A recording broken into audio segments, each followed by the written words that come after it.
Hello everyone, I am Indrajeet and you are watching Iconic Indro. आज मेरा 1:30 shift का NISL AO prelims था and I think NISL AO का 2 shift होगा, एक 1:30 से एक 4:30 PM से। मेरा 1:30 PM से था। आज इस वीडियो में NISL AO प्रीलिम्स का एनालिसिस में दूंगा, self given analysis, and also इस वीडियो में जनरलिस्ट एंड स्पेशलिस्ट का सेफ अटेम्प्ट कितना हो सकता है वो मैं बताऊंगा इस वीडियो में। तो अगर इस चैनल में नया हो then please subscribe my YouTube channel Iconic Indro, and कोई भी इस वीडियो का रिलेटेड कुछ जानना चाहते हो then please join my Telegram group, the link is in the description और you can comment below under this video. ठीक है, तो चलो मेरा सेल्फ गिवन एनालिसिस शुरू करते हैं। पहले ओपन हुआ इंग्लिश में RC आया हुआ था, उसका टॉपिक कार्बन एमिशन ऐसे करके था। ठीक है, कौन सा कंट्री हाईएस्ट था कार्बन एमिशन में, कौन सा कंट्री लोएस्ट था, ऐसे करके एक टॉपिक दे रखा था, कितना परसेंटेज कार्बन एमिशन हुआ, ये सब वगैरह। तो इसमें 3 क्वेश्चन आया हुआ था वोकैब से रिलेटेड। एक था शायद हार्ड, HARD हार्ड, एंड और एक था लॉट। ठीक है, ऐसे करके था, और एक वर्ड था हमको याद नहीं आ रहा अभी। ये था कार्बन एमिशन टॉपिक का नाम, ये RC का थीम था। नेक्स्ट क्लोज टेस्ट आया था 6 क्वेश्चन, उसमें उसका थीम था इलेक्ट्रॉनिक वेस्ट, ऐसे करके था थीम। इसका 6 क्वेश्चंस आया हुआ था, एंड इसमें ये थोड़ा ट्रिकी था, एंड RC में जो क्वेश्चन आ रखा था वो आपको पैसेज पढ़ने के बाद आपको कॉम्प्रिहेंशन करके उसको आंसर देना था, डायरेक्टली आंसर नहीं हो रहा था। देन क्लोज टेस्ट हुआ, एरर डिटेक्शन था। एरर डिटेक्शन 2-3 क्वेश्चन ट्रिकी था, ओवरऑल 5 क्वेश्चन था। देन सिंगल, वो जो होता है ना ABCD ऐसे करके ऑप्शन दे रखा था, वो सिंगल लाइन पैराजैम्बल जो होता है वो आया हुआ था 5 क्वेश्चंस, वो थोड़ा ट्रिकी था। ऐसे करके ऑप्शन जो होता है जिस सिंगल पैराजैम्बल का, वो क्वेश्चन आ रखा था। देन वर्ड स्वैप हुआ था, वर्ड स्वैप इजी था, एंड और ये वर्ड यूजेस आया हुआ था। ठीक है, और एक वर्ड यूजेस आया था आई थिंक फेयर। ये दोनों वर्ड यूजेस करके आ रखा था। जानकारी के मैं बोल दूं, इसका एक सिनोनिम आता है, I mean synonym sorry homophones आता है ये वाला, लेकिन ये नहीं आया था, ये आया था। ठीक है, आप देख सकते हो, ये था इंग्लिश का पेपर का एनालिसिस, एंड इसका लेवल में बोलूँ मॉडरेट था अकॉर्डिंग टू प्रीलिम्स। ठीक है, एंड इसमें अगर मेरा अटेम्प्ट बात किया जाए, मेरा अटेम्प्ट हुआ इसमें 26 आउट ऑफ 30। आई नो कि इसमें 2-3 गलत हो सकते हैं, लेकिन 26 मेरा अटेम्प्ट हुआ इंग्लिश में आउट ऑफ 30। देन रीजनिंग का लेवल में पहले ही बोल दूं, ये लेंदी था, तो उसके हिसाब से ये मॉडरेट था।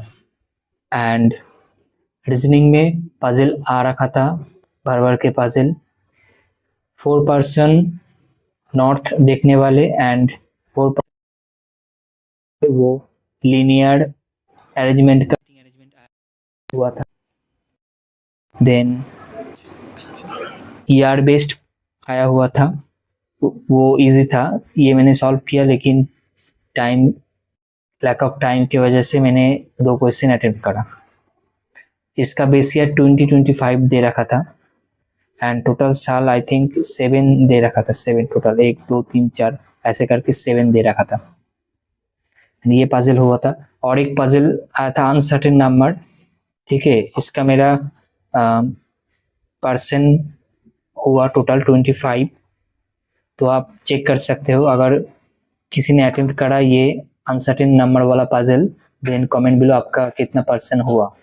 एंड और एक पजल आ रखा था पोइट ऐसे करके, 6 पोइट था, वो कौन कितना पोएम ज्यादा लिखा। आई थिंक ये हाइट बेस्ड जो पजल आता है उसके रिलेटेड था, लेकिन थोड़ा घुमा के था, ये मैंने छोड़ दिया। एंड सिलॉग्स आया हुआ था, सिलॉग्स उसमें ओनली अ फ्यू आ रखा था, ऑल करके आ रखा था।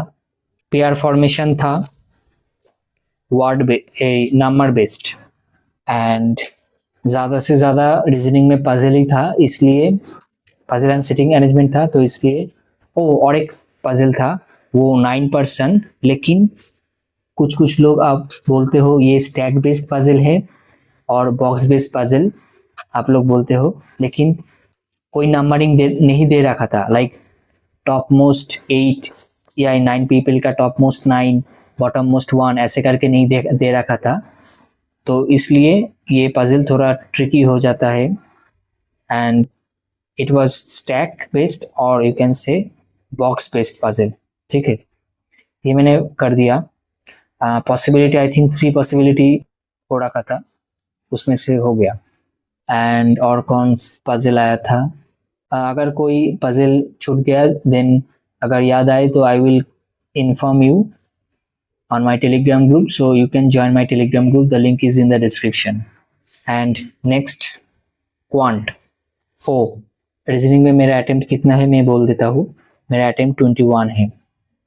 As the paper was lengthy and moderate, and मेरा शायद स्पीड में थोड़ा कम करना पड़ेगा पजल में, क्योंकि मैंने ये पजल तो बना दिया था लेकिन आंसर ओनली 2 कर पाए, नहीं तो अगर थोड़ा स्पीड होता तो मैं फुल कर देता, तो मेरा 25 अटेम्प्ट हो जाता, तो 24-25 अटेम्प्ट हो जाता, लेकिन मेरा ओनली 21 है। एंड देन क्वांट का मैं लेवल बोलूँ इजी था, इसमें 2 DI आ रखा था, एक केसलेट आ रखा था, केसलेट मैंने छुआ भी नहीं क्योंकि केसलेट मैंने छूता नहीं, एंड वो थोड़ा टाइम कंज्यूमिंग और टाइम टेकिंग होता है, तो वो मैंने छोड़ दिया, देख के ही छोड़ दिया। DI 2 आया था, उसमें से एक DI का फीमेल दे रखा था एंड मेल का परसेंटेज दे रखा था, ऐसे करके आपको टोटल निकालना था एंड मेल का नंबर दे रखा, नंबर निकालना था एंड उसके रिगार्डिंग आपको वैल्यू कैलकुलेट करना था। एक पजल एक DI एंड दूसरा DI में वो तीनों कंपनी था, 5 कंपनी था, ये भी 5 था, ठीक है, और ये भी 5 था, उसमें से टोटल दे रखा था एंड उसमें से एक का मटेरियल हैट दे रखा था सोल्ड, ठीक है, ये टोटल सोल्ड है, ये हैट सोल्ड है, और एक आई थिंक शू और बैट ऐसे करके था, ठीक है, बैट था, शू तो क्वेश्चन में दे रखा था, बैट था और हैट था, ठीक है। आपको बैट का वैल्यू निकालना था, देन आपको DI सॉल्व करना था। एंड 5 अप्रोक्सीमेशन आए, देन 5 क्वाड्रेटिक आए, ये इजी था, अप्रोक्सीमेशन थोड़ा बहुत कैलकुलेटिव था बट ठीक है। एंड बोट एंड स्ट्रीम का क्वेश्चन था, मेंसुरेशन का एक क्वेश्चन था, वो मैंने छोड़ दिया, थोड़ा लेंदी था। एज का क्वेश्चन था, CI का क्वेश्चन था, आई मीन SI का क्वेश्चन था, शायद SI या प्लस CI दोनों कॉम्बिनेशन था एक साथ एक क्वेश्चन में।